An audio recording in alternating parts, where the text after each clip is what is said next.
அனைவருக்கும் வணக்கம். இந்த பாசுரத்துல தன்னுடைய தோழிய நாயக பெண் பிள்ளாய் என்று அழைக்கிறாங்க.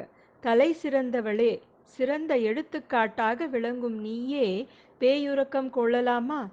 பேய் உறக்கம் என்பது விடிந்த பின் உறங்குற உறக்கம். நள்ளிரவுல விழித்திருந்து அதிகாலை நேரத்தே எழாத உறக்கம்.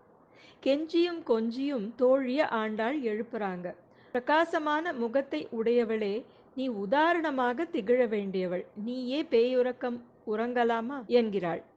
இறைவனிடத்தே அபிமானம் கொண்டவர்களுக்குரிய லட்சணங்களும் அடையாளங்களும் சிலரிடத்துல மிகுதியாக இருக்கும். ஆண்டவனிடம் மாறாத சிநேகம் கொண்டு பக்திக்கு இலக்கணமாக திகழ்பவர்களாக இருப்பாங்க.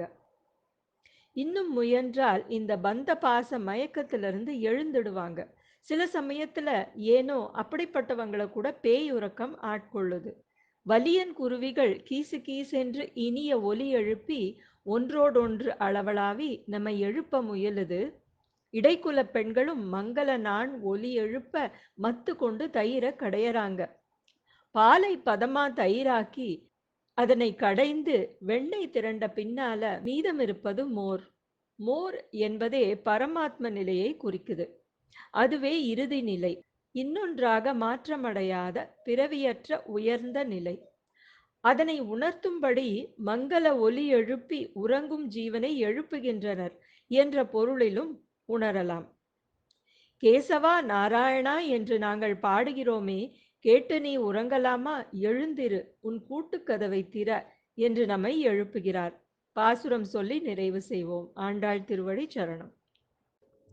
கீசு கீசென்று எங்கும் ஆதை சாத்தான் கலந்து பேசின பேச்சரவம் கேட்டிலையோ பேய்ப்பண்டே காசும் பிறப்பும் கலகலப்பகை பேத்து வாசனரும் குழல் ஆட்சியர்மத்தினால்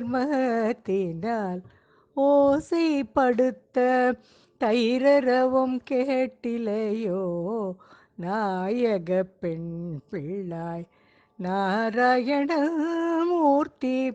கேசவனை பாடவும் நீ கேட்டு கிடத்தியோ தேசமுடையாய் திரவேலோரெம்பவாய்.